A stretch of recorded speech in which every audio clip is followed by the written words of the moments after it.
রাত প্রায় ২টা বাজে। এসব প্রথমবারের মতো ঘটছিল যখন আমি রাতের এই নিস্তব্ধতায় মামির সাথে তাদের বাড়িতে একা ছিলাম। সেই সময় বাড়িতে লাইট ছিল না, ঠান্ডার মৌসুম ছিল এবং চারদিকে ভয়ানক অন্ধকার ছেয়ে গিয়েছিল। এই অন্ধকারে মামির সুন্দর চেহারা আরও বেশি উজ্জ্বল দেখাচ্ছিল, আর মামি খুব গভীর ঘুমে ঘুমিয়েছিলেন। মামিকে এভাবে শান্তিতে ঘুমাতে দেখে আমার মনে এক ধরনের অনুভূতি তৈরি হলো। লোকে বলে, যখন রাত অন্ধকার হয় তখন মানুষ নিজের মনকে নিয়ন্ত্রণ করতে পারে না, এবং আমার সাথেও ঠিক এমনই কিছু ঘটছিল। সেই দিনই আমি প্রথমবারের মতো মামির একাকিত্ব কাটাতে সাহায্য করি। আমার নাম আলোক, আমার মামির নাম কোমল। আমার থেকে মাত্র ৮ বছরের বড় ছিলেন। আমার মামি অত্যন্ত সুন্দর এবং আকর্ষণীয় ছিলেন। মামা মামির বিয়ে হয়েছিল মাত্র ৩ মাস আগে। আমার মামা প্রায়শই বাইরে থাকতেন, আর তখন থেকেই মামি তাদের বাড়িতে একদম একা থাকতেন। ছোটখাটো বিষয়েও তিনি প্রায়শই চিন্তিত হয়ে পড়তেন, আর যখনই মামি আমাকে কল করতেন আমি সুযোগের সন্ধানে ছুটে যেতাম, কারণ আমার মামির কথা শোনা আর তার কাজের পর্যবেক্ষণ করা আমার ভালো লাগতো।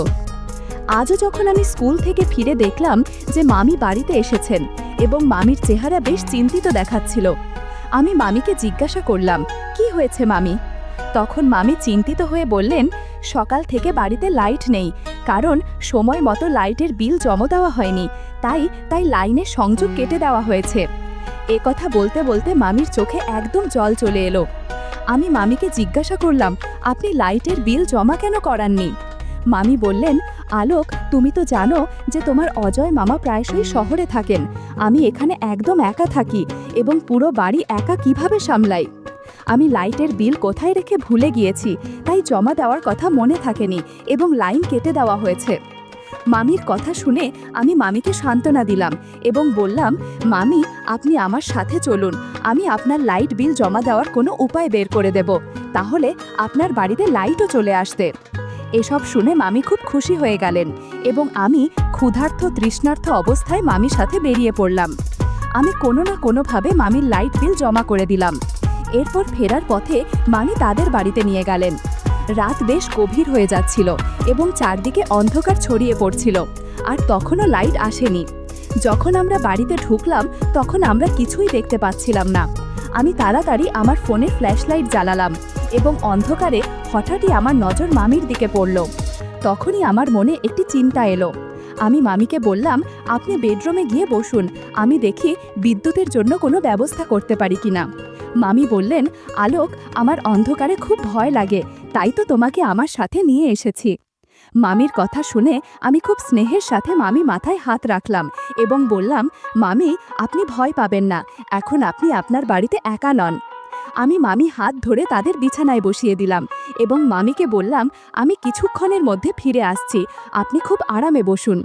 আমি যখন রুম থেকে বেরোতে যাচ্ছিলাম তখন মামি অন্ধকারে ভয়ে আমার হাত একদম শক্ত করে ধরে ফেললেন আর হাউমাউ করে কাঁদতে লাগলেন। আমি মামিকে সান্ত্বনা দিলাম। কিছুক্ষণের মধ্যে মামি গভীর ঘুমে চলে গেছেন। মামি সাধারণত বাড়িতে শাড়ি আর হালকা ব্লাউজ পরে থাকে আর রাতে নাইটি পরে ঘুমায়, কিন্তু আজকে নাইটি পরেনি। নাইটি পরলে অনেক ভালো হতো। আজ হালকা সবুজ রঙের শাড়ি পরেছে। শাড়িতে ঘুমান্ত মামি দেখতে পরীর মতো লাগছিল। তাকে দেখে আমার অদ্ভুত অনুভূতি হচ্ছিল। আমি যত দ্রুত সম্ভব আমার উদ্দেশ্য সাধন করতে চাচ্ছিলাম। যেমন কথা তেমন কাজ। এই অন্ধকার ঘরে সেদিন রাতে অনেক কাজ করেছি। মামি গভীর ঘুমে থাকাই টের পেলেন না কিছুই। আমার জন্য বেশ সুবিধাই হয়েছিল। বন্ধুরা, ইউটিউবের কড়া নিয়মের কারণে এসব ঘটনা সরাসরি বলা যাচ্ছে না। তোমরা কমেন্টে দেয়া লিঙ্ক থেকে আমার ওয়েবসাইট ভিজিট করো, সেখানে একদম খোলামেলা গল্প দেয়া আছে। সকালে ঘুম ভাঙতেই আমি নিজেকে খুব ক্লান্ত অনুভব করছিলাম। দেখলাম কোমল মামি উঠে গেছেন আর খুব রেগে আমার দিকে তাকিয়ে আছেন। আমি জিজ্ঞেস করলাম, কি হয়েছে মামি? আপনি আমাকে এভাবে তির্যক দৃষ্টিতে কেন দেখছেন? এক মুহূর্তের জন্য আমার মনে হলো, মামি কি জানতে পেরেছেন যে আমি গতরাতে কি করেছি? মামি বললেন, অর্ধেক দিন চলে গেছে আর আলোক, তুমি এখনো ঘুমোচ্ছ? তাড়াতাড়ি ওঠো আর বাড়ি চলে যাও, দিদি তোমার জন্য চিন্তা করছেন। আমি মামির হাত ধরে আমার পাশে বসালাম। মামি বললেন, বেশি আদর দেখানোর দরকার নেই, আমি সব জানি। রাতে তুমি আমার বিছানায় কেন ঘুমিয়েছিলে আলোক? তুমি আমার সাথে একদম ভালো করনি। আমার বাড়িতে আরও রুম আছে, তুমি চাইলে লবিতে ঘুমাতে পারতে। মামির কথা শুনে আমি লজ্জায় মাথা নিচু করে ফেললাম। মনে হলো মামি শুধু এতটুকুই জানেন। আমি তার কথা উপেক্ষা করে স্নান করতে চলে গেলাম। একটু পর যখন বাড়ি ফিরলাম, মা খুব রেগে বসেছিলেন। মা বললেন, আলোক, তুমি এতক্ষণ কোথায় ছিলে? আজ ফিরেছ? আমি মাকে বললাম, মামি অন্ধকারে খুব ভয় পেয়েছিলেন, তাই বাড়ি আসিনি।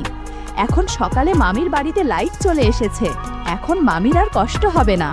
মা বললেন, তোমার মামি ছোট ছোট বিষয় নিয়ে টেনশন করার অভ্যাস হয়ে গেছে, এই অভ্যাস কবে ছাড়বে কে জানে। মা মামির আচরণে খুব অভিযোগ করছিল, আর আমি মায়ের কথা শুনে শুধু মাথা নাড়ছিলাম। এমনি করে 3 দিন কেটে গেল, আর আমার আবার মামি বাড়ি যাওয়ার কোনো উপায় হচ্ছিল না। আমার মন খুব খারাপ ছিল যে কিভাবে মামির বাড়ি যাব।